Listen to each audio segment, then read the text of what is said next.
आज हम सीखेंगे 3 ऐसा स्ट्रक्चर जो रोज बोले जाने वाले इंग्लिश में बहुत ज्यादा इस्तेमाल किया जाता है। यानी शायद ही कोई ऐसा दिन होगा जब इन तीनों स्ट्रक्चर का इस्तेमाल नहीं किया जाता हो। तो आइए एक एक करके उन तीनों स्ट्रक्चर के बारे में जानें ताकि आप अपने इंग्लिश को और भी ज्यादा इम्प्रूव कर सकें। और हमारा पहला स्ट्रक्चर है subject is am are to be with verb in third form. यानी सबसे पहले आप लिखेंगे सब्जेक्ट, उसके बाद आप लिखेंगे इज या एम या आर, उसके बाद आप लिखेंगे टू बी, फिर आप लिखेंगे वर्ब का थर्ड फॉर्म। और इस स्ट्रक्चर का इस्तेमाल हम तब करते हैं जब हमें कहना हो कि कोई काम किया जाना है या कोई काम करना है। जैसे अक्सर हम अपने डेली लाइफ में इस तरह के सेंटेंसेस बोलते हैं जहां हम कहते हैं टिफिन तैयार करना है, कमरा साफ करना है, फूलों को पानी डालना है, होमवर्क करना है, गैस सिलेंडर भरवाना है। तो इस तरह के सेंटेंसेस जहां हम कहते हैं किसी काम को करना है, वहीं पर हम इस स्ट्रक्चर का इस्तेमाल करेंगे।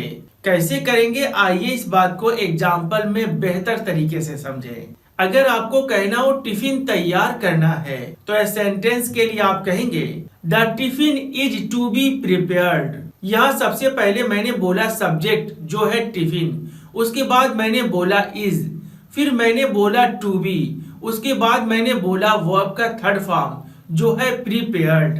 अगर आपको कहना हो फूलों में पानी डालना है तो इस सेंटेंस के लिए आप कहेंगे the flowers are to be watered.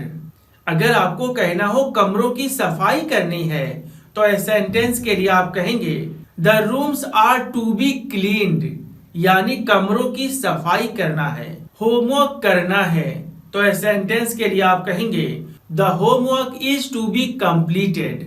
अगर आपको कहना हो गैस सिलेंडर भरवाना है तो इस सेंटेंस के लिए आप कहेंगे gas cylinder is to be refilled. यानी गैस सिलेंडर भरवाना है।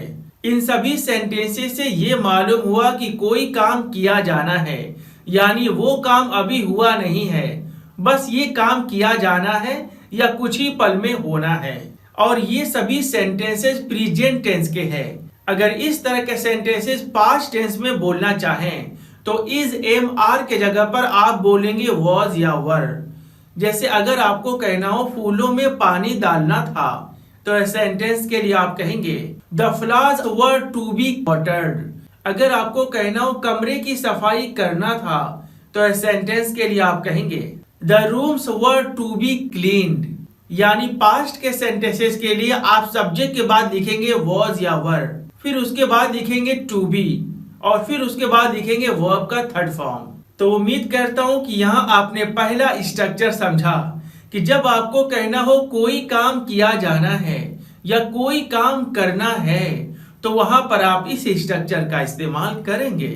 अगर बात हम दूसरे स्ट्रक्चर की करें तो वो है सब्जेक्ट हैव या has plus to be plus verb का थर्ड फॉर्म। और इस टॉपिक से भी बोले जाने वाले सेंटेंसेस का मतलब होता है कि कोई काम किया जाना है या कोई काम करना है, यानी कोई काम हुआ नहीं है उसे करना है। लेकिन यहाँ गौर करने वाली बात यह है कि इस टॉपिक का इस्तेमाल हम तब करते हैं जब हमें ये बताना हो कि जो काम करने वाला आदमी है वो उस काम को खुशी से नहीं कर रहा है, यानी उसकी मर्जी नहीं है वो काम करने की, बल्कि वह मजबूरन इस काम को कर रहा है या वह इस काम को करने के लिए मजबूर है या लाचार है। जैसे मान लीजिए अगर आपको कहना हो कमरे की सफाई करनी है तो इस सेंटेंस के लिए आप कहेंगे the rooms have to be cleaned.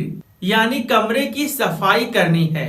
मैंने सब्जेक्ट के बाद बोला हैव टू बी, इसलिए सुनने वाला ये समझेगा कि मैं इस काम को दिल से नहीं करना चाहता हूँ, यानी कमरों की सफाई करने की मेरी कोई मर्जी या ख्वाहिश नहीं है, बल्कि इस काम को करने के लिए मैं मजबूर हूँ या जबरन मैं इस काम को कर रहा हूँ। अगर कोई इंसान आपसे कहे the flowers have to be watered, यानी फूलों में पानी डालना है, तो यहाँ चूंकि सब्जेक्ट के बाद मैंने बोला हैव टू बी, तो इस सेंटेंस का असल सेंस है कि किसी इंसान को ये काम करना है लेकिन वह इंसान मजबूरन इस काम को कर रहा है, या इस काम को करने के लिए लाचार है, वह खुशी से चाहे दिल से इस काम को नहीं कर रहा है। अगर इसी तरह के सेंटेंसेस को पास्ट में बोलना हो, यानी आपको वहां बताना हो कि किसी आदमी को कोई काम मजबूरन करना था या वह आदमी उस काम को करने के लिए लाचार था या मजबूर था,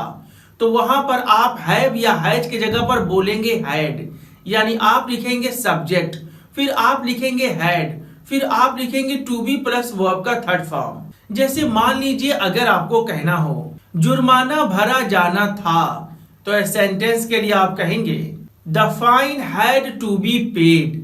अगर आपको कहना हो कमरे की सफाई करनी थी, तो इस सेंटेंस के लिए आप कहेंगे the rooms had to be cleaned.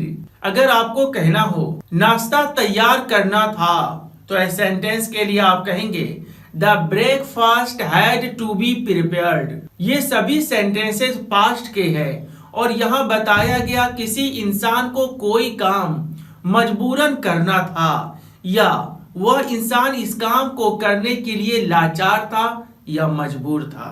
अगर हम बात तीसरे टॉपिक की करें तो वो है subject is am are plus under fire for, और इस टॉपिक से बोले जाने वाले सेंटेंसेस का मीनिंग होता है किसी इंसान की थू थू हो रही है, यानी बहुत शिकायत या बदनामी हो रही है। जैसे अक्सर आप अपनी डेली लाइफ में इस तरह के सेंटेंसेस सुनते हैं जहां लोग कहते हैं किसी इंसान को उसके बुरे कामों के लिए उसकी थू थू हो रही है।